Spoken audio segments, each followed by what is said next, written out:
This week it's time to head to the high seas as we find out what's going on with Sea of Thieves.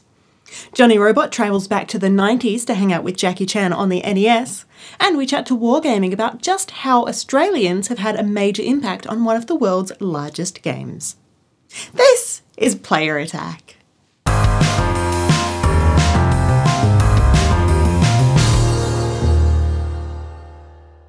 Hi, I'm Jessica Citizen, and this week we're starting things off with some good news for horror fans.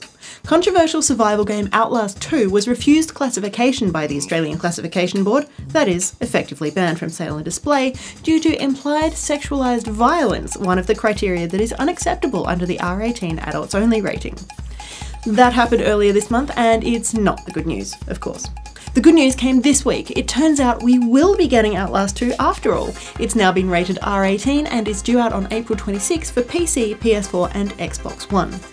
The Australian Classification Board database clearly refers to a modified submission, but unlike most other entries in the database, it's actually the submission that's been modified. According to developer Red Barrels, the original submission to the Classification Board included a video file for reference taken from a much earlier version of the game. All of the offensive content was contained within this video, which, as it happens, is not reflective of the final game and should never have been included. The second submission featured exactly the same game code, in fact the version that's already been approved by the UK's PEGI and Germany's USK, as well as an updated video file showing the new content. It has been given an R18, contains high-impact horror themes, violence, blood, gore and sex, and you can rest easy, horror fans. There is only one version of Outlast 2, and it has not been censored, modified or watered down for Australian audiences. In other news, remember how those rumours were doing the rounds about a revamped release of the original StarCraft? Turns out they're all true! Blizzard has confirmed StarCraft Remastered, a shiny new version of the essential sci-fi strategy experience. You can expect remastered graphics, revised dialogue and audio, and standard Blizzard friends and matchmaking. There are new illustrated interludes to expand the storylines, but rest assured, the classic StarCraft gameplay we fell in love with nearly 20 years ago has been left untouched.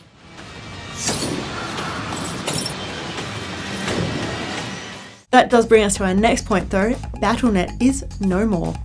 Blizzard's online service is now officially simply known as Blizzard. The app works in exactly the same way, but after 2 decades it is a little jarring to see a different icon on the taskbar. And while we're talking online services, it's a pretty special time for GOG.com, with GOG Galaxy officially out of beta testing. The client now features universal cloud saves, the addition of a hibernate mode, bandwidth limiting and scheduling, a new notification system and updated chat, and a stack of new customization options. The 1.2 update is available now for anyone who opted in to test upcoming updates and will be rolling out to everybody in April. Moving on, someone sat down and worked out just how much it would cost to acquire everything unlockable in For Honor, and it adds up to one hell of a price tag. Here's the numbers. It costs 91,500 steel to unlock all of the base game customizations for one hero. That is skins, emotes, execution moves, ornaments, and that sort of thing. There are currently 12 heroes in-game, which means you'd need nearly 1.1 million steel to unlock everything. You can buy steel for real-world money, $5,000 to about $5 US, so to get every piece of unlockable content you would need to fork over $732 on top of the money you originally spent to buy the game. If you want to earn stuff in-game, you'd have to play for a couple of hours each day, and it'll still take you about 2.5 years as long as you complete all of the daily missions. Ubisoft has responded, saying that basically the game has been designed for players to pick a favourite character, or maybe two, and then work to unlock content for that hero rather than all of them. Destiny 2 was one of the worst kept secrets in gaming, but now we don't have to pretend we don't know it's happening. Images popped up online this week showing posters and artwork allegedly leaked from GameStop Italy, and before long the game's official Twitter account was updated with an undeniable teaser image. Besides the title, which is Destiny 2, Activision and Bungie haven't really revealed too much about the game, although conspiracy theorists are having a field day spotting details in that official picture. This one dude's all, oh, so I shot him, then I shot this other one, shot a couple extra guys just to be safe.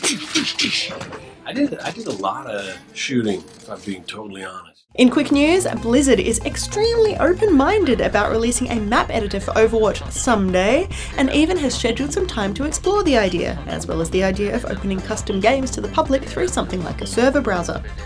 But the studio does warn fans this won't happen anytime soon, so hold on to your idea of letting Zarya run around DE Dust for a little while. There's some fun stuff on the rumour mill this week, including the next Call of Duty on the way from Sledgehammer. From the sounds of things, Activision may have done away with both the modern and the futuristic settings, taking us back, again, with this simply titled Call of Duty World War II.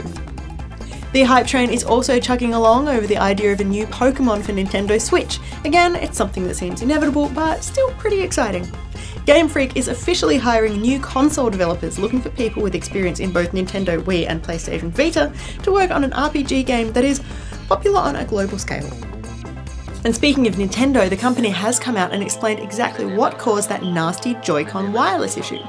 Since launch, gamers have complained about sync issues with the left Switch Joy-Con, prompting the company to release a statement advising gamers not to use the console in interference-prone areas, including near wireless devices, microwaves, and fish tanks.